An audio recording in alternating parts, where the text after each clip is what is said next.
Oh, well, when we found out we were having triplets, obviously we were surprised. It was exciting. It was nerve-wracking and it was scary. You know there's a high risk when you're having more than one baby. And, we were nervous about how it was going to go.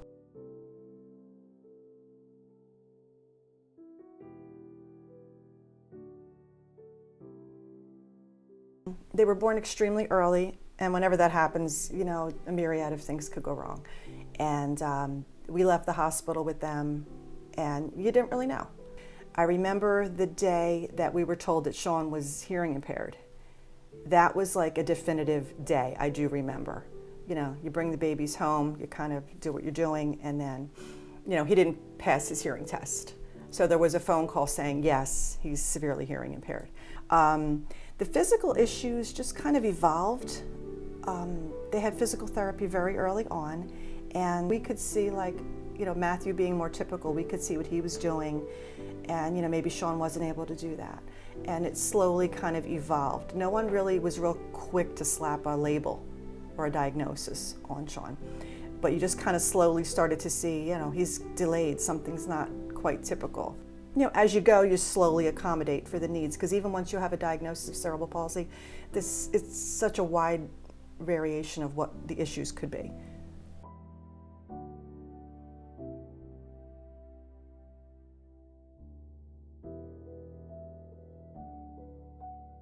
Growing up together, it was normal. It was 3 of us, so we were always kind of hectic, trying to get ready for school, and it was what you would typically think, trying to get out the door on time, but I would say it was pretty normal. I mean, maybe it was different because Sean had a bigger wheelchair.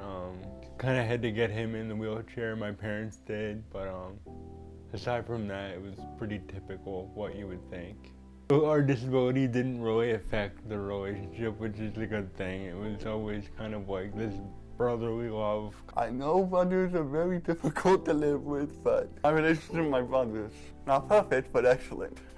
We all got older, we all grew up, and I feel like as we got older, we just kind of naturally kind of separated, but the bond is still there, which is good. We're just older than we were.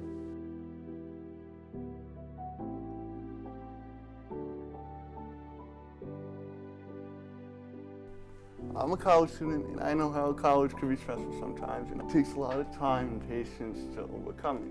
I stay positive by telling stories, obviously doing my hobby, relaxing, meditation, speaking up for yourself, hanging out with a bunch of friends on social media, whether it's real life or on computers. That's how I stay positive. You just have to keep that negative stuff behind you and keep moving forward. Well, you've met Sean, and he motivates all of us. He just has such heart and such spirit, and you get aggravated, you get frustrated, and he just always keeps us going. You just have to stay positive. You have to believe in yourself, everything you got.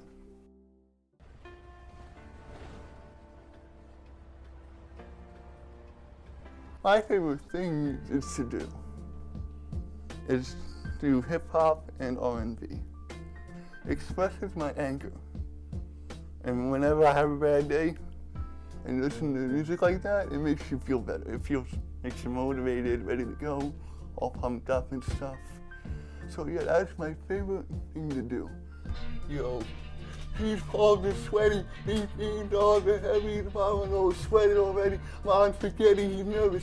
On the surface, it was born in the red, bound, but he keeps on forgetting what he wrote down. The whole crowd goes so loud, the old bitch is proud, but the words don't come out. He's choking out, everybody's choking now. The time's around, time's up, over, final snap, that's the reality. Over no gravity, so mad that he's choking, he's so mad that he won't give up, mad that he knows his gravity, knows, so mad that he Music piece, I can't really say for sure when he started kind of getting more into the music. I think he stumbled on that just on his own, just surfing through things and watching things, and yeah, it's opened a whole world for him to be able to do something independently and not have to have mom or dad nearby to help.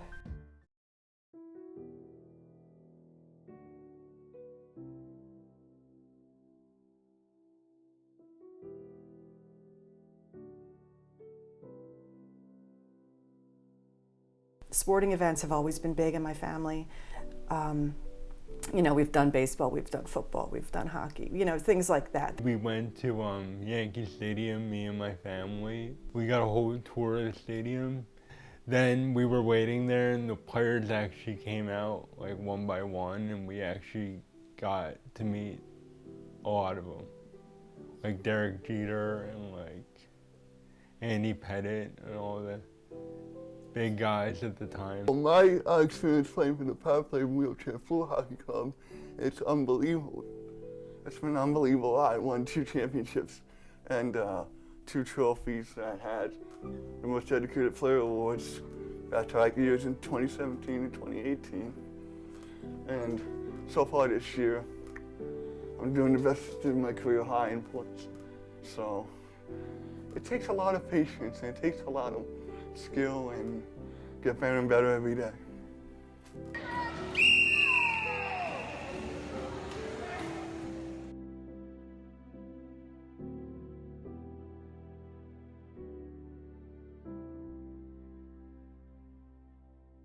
Cerebral palsy has affected, you know, it affects the whole family when somebody has any kind of medical issue or disability, but we've also met so many amazing people through this that we never would have known.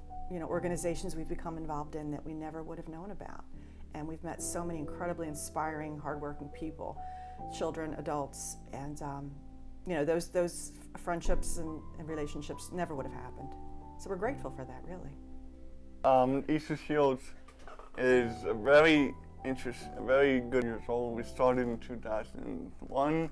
That Easter Shields is a great organization with people with disabilities, and there's a lot of people in there, like volunteers helping kids, like kind of like teachers and stuff. That place is, I'm thankful for that place because they developed me into the way I am today.